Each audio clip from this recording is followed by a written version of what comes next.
ফখরুল, এই খানকির পোলারা, এই শুয়ারের বাচ্চারা, এই বেজন্মারা, কুত্তার বাচ্চা তাদের হারাম খাওয়া এই অভ্যাসটাকে এই কুত্তার বাচ্চা জানতে পারে না। ও এখন বলছে আওয়ামী লীগ বিএনপি করলে আওয়ামী লীগকে ভালোবাসতে হবে। এই শুয়ারের বাচ্চা বলতেছে, এই দপ্তরের পোলা, গোরখতকের পোলা বলতেছে আওয়ামী লীগকে ভালোবাসতে হবে।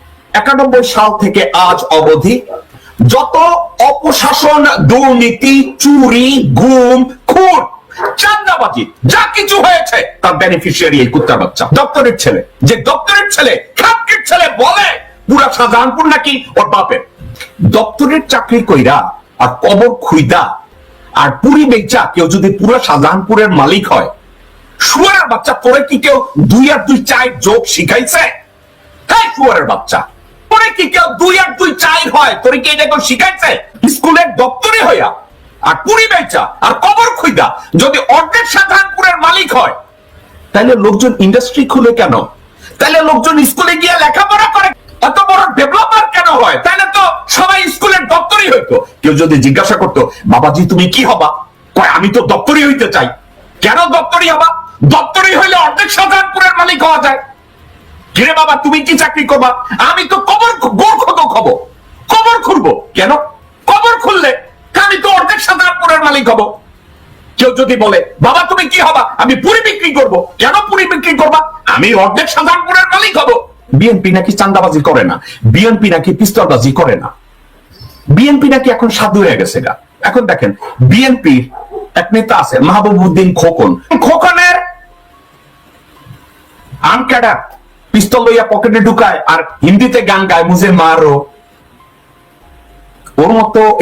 ওর মতো লোক পিস্তল পকেটে লয় আর কয় মুঝে মারো।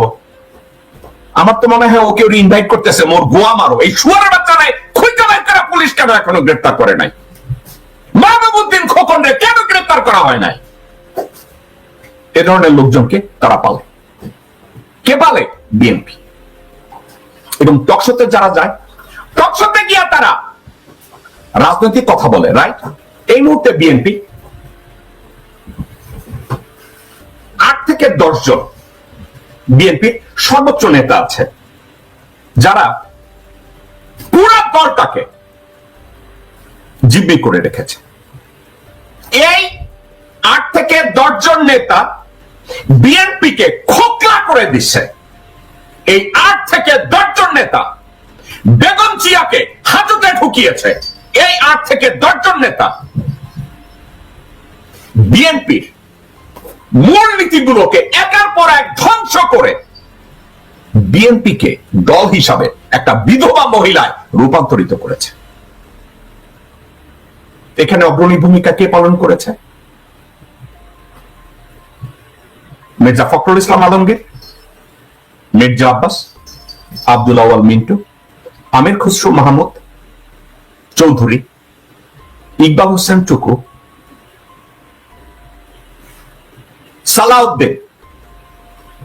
আমি ওই 2টা বেটি আছে না, এদের নামও আমার নিতে ইচ্ছা করে না। বটতলার উকিল কি রুমিন্না, কুমিন্না, সুমিন, ফারহানা, সে এবং সামাওবায়দ। আমি কারো নামের মধ্যে বাদ দিছি কিনা হয়তো নামগুলো আবার টানবো। এদের আমি কয়েকদিন আগে আপনাদের হানি ট্র্যাপ নিয়ে কথা বলছিলাম। এদের সবার মানসিকতা বর্তমানে এই, যে কোনো মূল্যে আমাদেরকে একটা জিনিস প্রমাণ করতে হবে, আমরা তো ভারতীয়। আমাদেরকে এটা যে কোনো মূল্যে প্রমাণ করতে হবে, আমরা তো ভারতীয়, আমরা তো ভারতীয়। আবার কয়েকদিন আগে মির্জা আব্বাস আমাকে যখন গালি দিচ্ছে তখন সে কথা ইনসিস্ট করতেছে আওয়ামী লীগকেও ভালোবাসতে হবে। অর্থাৎ আমরা যারা বাংলাদেশের রিফর্ম চাই, বাংলাদেশকে পুনর্গঠন করতে চাই, সংবিধানের পরিবর্তন করতে চাই, আওয়ামী লীগকে নিষিদ্ধ করতে চাই, তারা বলে এরা কি চায়? এরা আওয়ামী লীগ বিএনপি রে ভালোবাসে না। একবার বলে নাই বিএনপি কে ভালোবাসে না। এই কথা যদি বলতো তাইলে দপ্তরের পুরা শুয়োরকে বলতাম তুই বোধহয় কিছুটা ঠিক আছিস। উনি যখন বিএনপির রাজনৈতিক মিটিং এ যায়, উনাকে যদি কেউ আমার টোনে জিজ্ঞাসা করে এই নিয়ে আন্দোলন ঠিক মতো করেন না, এই নিয়ে আপনি সব জায়গায় হিজড়ার মতো কাম করেন, তখন সে কি করে জানেন? বিএনপির নেতা কর্মীদের ধমক দেয়। উনি দেখেন কিভাবে ধমক দেয় মির্জা ফখরুল, কারণ সে ভারতের সুপারি খাইছে, ওনার ফ্যামিলিরা দ্বৈত নাগরিক, ভারতের নাগরিক, ওনার বউ ভারতের নাগরিক এবং এবং বাংলাদেশের নাগরিক, উনি নিজে ভারতের নাগরিক এবং বাংলাদেশের নাগরিক। দেখেন এই শুয়োর বাচ্চা বিএনপির নেতা কর্মীদের গালি দেওয়ার সুযোগ পাইলে মর্দান দেখি দেখাইতে গেলে সে নেতা কর্মীদের গালি দেয়। বাংলাদেশের নাগরিক মির্জা ফখরুল, সে নেতা কর্মীদের সামনে গেলে মর্দাঙ্গি দেখছেন, সে সব জানে। কিন্তু যখন বিপ্লবের সময়, আন্দোলনের সময় মঞ্চে উঠে, তখন লোকজনের দিকে পুলিশ দেখা, সামনে লোক দেখা বলে এখন কি বলবো, উনি সব জানে। কিন্তু তখন বলে এবার কি বলবো। তার আচরণ দেখছেন নিজের কর্মীদের সাথে, তার আচরণ। কর্মীরা কেউ তার সাথে যায় না, তার পাশে দাঁড়ায় কথা বলতে পারে না। এবং এই বলদের বাচ্চা বলো প্রায় বলে সে সংস্কার আগে চায়, এই জন্য সে লোকজনের সাথে একত্র হয়ে আন্দোলন করার জন্য 2 দিন আগে এক লোকের কাছে গেছে। কার কাছে গেছে? আসম রবের সাথে একটা মিটিং এ গেছে এই ব্যাক্য এই মির্জা ফখরুল। যাওয়ার পরে আসম রবের তো আসে ভাষণ শিখাই দিতে পারে না। আসম রব তো ভারতের পুরান পাপী। এই আসম রব মরার আগে চিন্তা করছে, হোলি শিট, আমি রয়ের বুক খাইছি। দেখেন আসম রবের সামনে মির্জা ফখরুল তার মুখ ঢাকতেছে, ফখরুল মুখে হাত দিয়ে বসে আছে, মির্জা ফখরুল খুঁজে পাইতেছে না। এখন একটা কথা, মির্জা ফখরুল না দলের পালস বুঝে, দলের নেতা কর্মীদের পালস বুঝে, না জনগণের পালস বুঝে। এই পালস বোঝার ক্ষমতা তার নাই। এখন মির্জা ফখরুল এবং মির্জা আব্বাসের জন্য কিছু লোকজন আছে, তারা তাদেরকে সমর্থন করে। কি সমর্থন করে? তাদের কথা শুনবেন, এক বলদের বাচ্চার কথা শুনেন। এই গোবরখোর, এই গোমূত্রখোর নোবেল রে বলে নোবেল বিজয়ী, ইউনূসের গালি দিতে আসছে। এ ধরনের শুয়োরের বাচ্চারা মির্জা ফখরুলের পিছনে দাঁড়ায়, এ ধরনের শুয়োরের বাচ্চারা মির্জা আব্বাসের পাশে দাঁড়ায়, এ ধরনের শুয়োরের বাচ্চারা আব্দুল আউয়াল মিন্টু, তাবিত আউয়াল, মির্জা আব্বাস তাদের পাশে দাঁড়ায় এবং তারা বলে তারা বিএনপি করে। এখন যখন তারা বলে যে তারা বিএনপি করে, দেশের জন্য রাজনীতি করে, তাদের অস্তিত্ব কোথায় গিয়ে দাঁড়ায়? বিএনপি কোথায় গিয়ে দাঁড়ায়? আজকের বিএনপি তারা বলছে বিএনপির রিফর্ম দরকার নাই, বিএনপি সব জায়গায় সবকিছু ঠিক আছে, বিএনপি নির্বাচনের জন্য তৈরি, তাদের রিফর্মের কোনো দরকার নাই। আপনাদেরকে একটা জেলার বিএনপির কথা কাহিনী শোনাবো আপনাদেরকে আমি। যে কাহিনীটা হলো কুষ্টিয়া বিএনপি। শুনেন কুষ্টিয়া বিএনপির অবস্থা কি। দর্শকবৃন্দ, এগুলো কি আমার কথা? বিএনপির লোকজনরা বলে যে মিল্টন আমাদের বিরুদ্ধে কেন কথা বলে? যারা চিন্তা করে আমি বিএনপির বিরুদ্ধে কথা বলছি, অ্যাগেইন আপনাদেরকে আমি একটা কথা বুঝাই দর্শকবৃন্দ।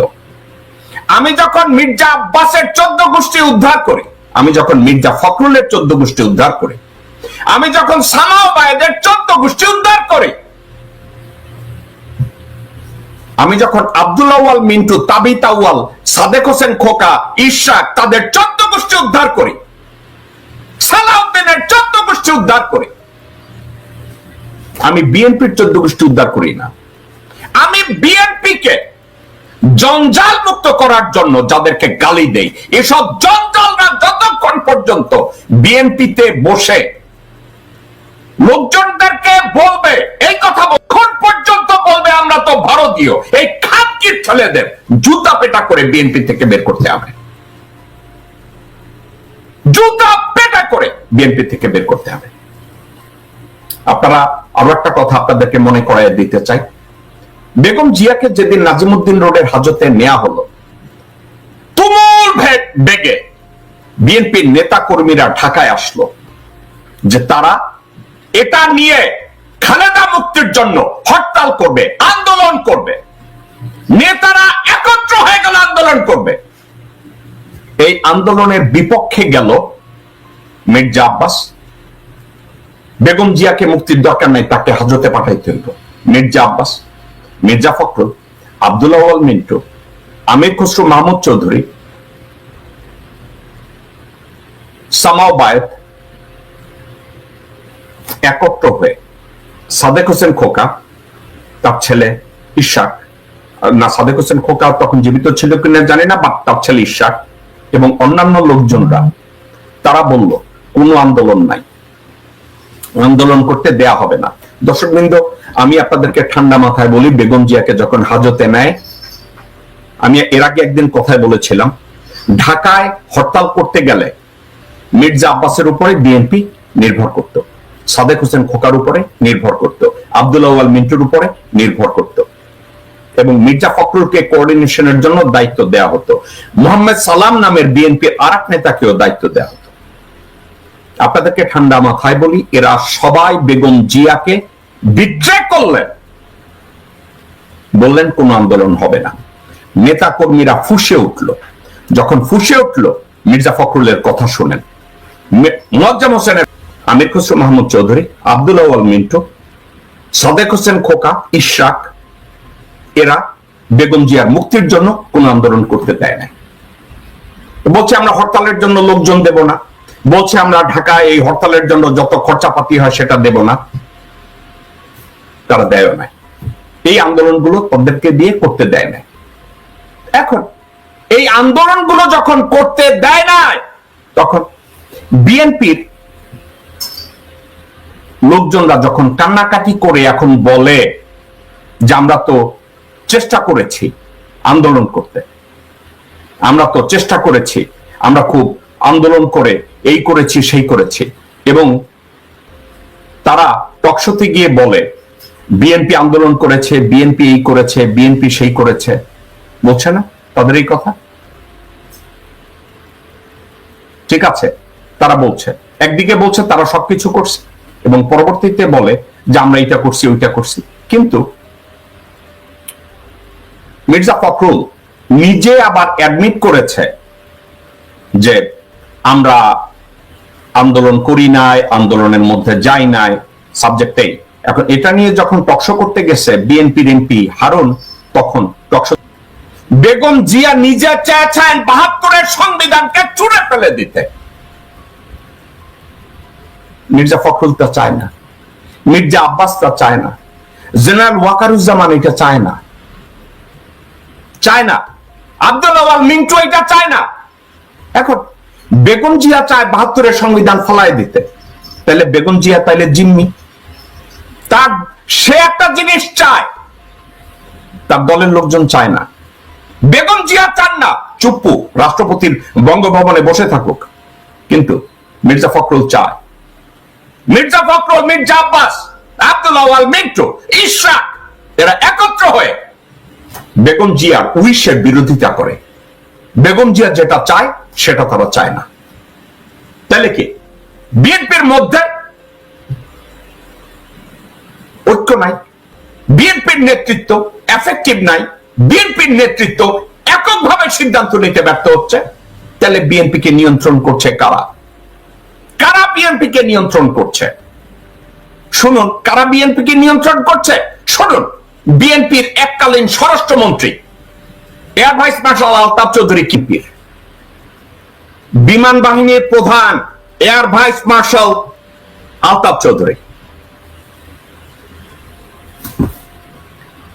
সে গাঁজাখুরি কথা বলছে নাকি আমার কথাটাকে সে সাপোর্ট করছে, বুঝাচ্ছে যে বিএনপি এই মুহূর্তে কাদের দ্বারা তৈরি? আমি যদি ঠান্ডা মাথায় একটা কথা বলি দর্শকবৃন্দ, গত 16 বছর আওয়ামী লীগকে কে রান করেছে, মানে পরিচালনা কে করেছে? আওয়ামী